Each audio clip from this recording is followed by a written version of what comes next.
Welcome to Bariatric Business Accelerator, the podcast created for busy weight loss practitioners and their teams who want to systematize, simplify, and accelerate the growth of their new or existing weight loss practice. I'm your host, Karol Clark, and if you've been listening to this podcast for any length of time, you already know I'm a big believer in systems, clarity, and intentional growth. And I love working with practitioners across the U.S. But today, I want to talk about something that I see holding practices back more than almost anything else in their practice. And I'm saying this with respect, but also with a great degree of honesty. Too many physicians establish their practice or try to build their practice without truly understanding the financial engine underneath it. And I get it. You want to focus on quality clinical care. But what happens is you delegate the numbers, you assume someone else has it all covered, you may glance at some reports if they're available to you or if you see them at all, and then you kind of move on because you're busy. And what's missing is the consistent visibility. No monthly rhythm, no forward-looking plan, no shared understanding of what actually is driving the performance and the profitability of your practice.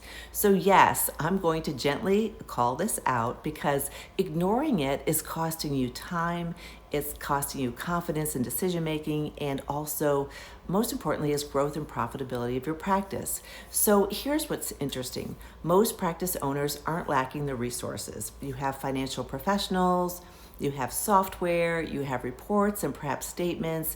You might even have a dashboard that you look at that's logging data every single day or every single month, and yet you still oftentimes feel uncertain, hesitant, or reactive when things are going on in your practice. It's not because you're doing something wrong, it's because most financial systems in healthcare are designed to record and report, not to allow you to lead and to guide. So we need to do the interpretation of the reports.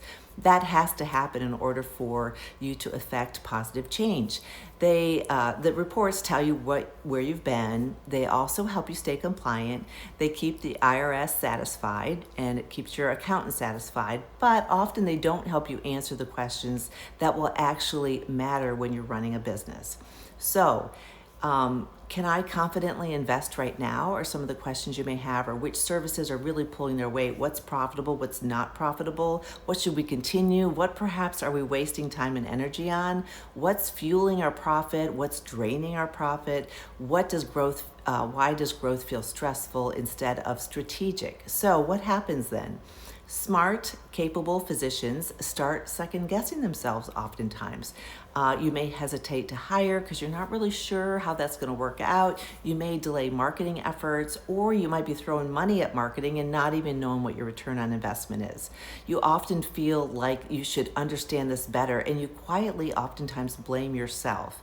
But let me stop that narrative right now. It isn't about effort. It isn't about your intelligence, and it certainly isn't about being bad with numbers, because all the people I work with are so dedicated and so smart. But what's missing is the context around the numbers that you may be getting, or for some practices, they get no numbers until the end of the year when it's time for tax season.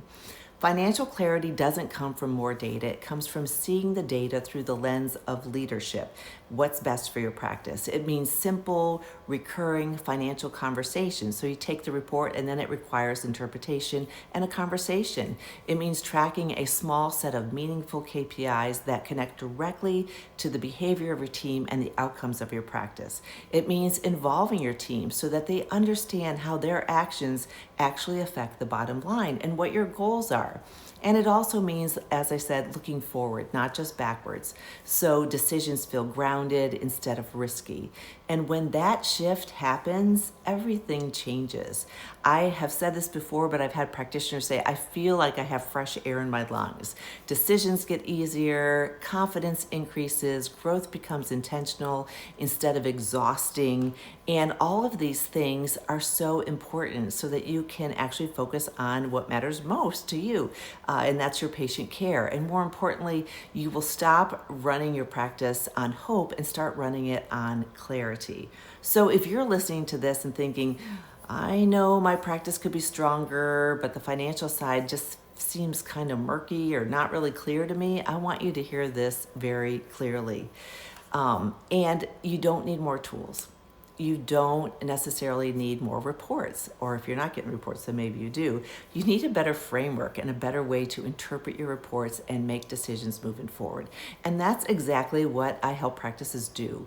And you may have, if you have someone who's already advising you, I love that, because it does take a confident CPA to help you with that and some business planning. But oftentimes it's just a matter of cutting through some of that murkiness and getting a clear picture of where you are, where you want to go, and what's the best path forward. What things do you need to stop doing, and what do you need to do more of, and what new things might you need to do? So if you want to move out of a financial fog and into a more confident, data-driven leadership, I invite you to schedule a discovery call with me. There's a link below, and we can look at where you're at, what's missing, and what clarity could look like for your practice without being overwhelming. The link is below, so if you want to schedule a call, it's just a complimentary thing, no pressure. We just go through what's going on in your practice, and I oftentimes give some advice that might just be enough, and you can go from there. But we can also just talk about what's going on and how you may want to move forward. So at any rate, I hope this has been helpful, and I look forward to talking with you. Thanks so much. If you haven't subscribed, make sure you subscribe, and I will talk to you soon. Thanks.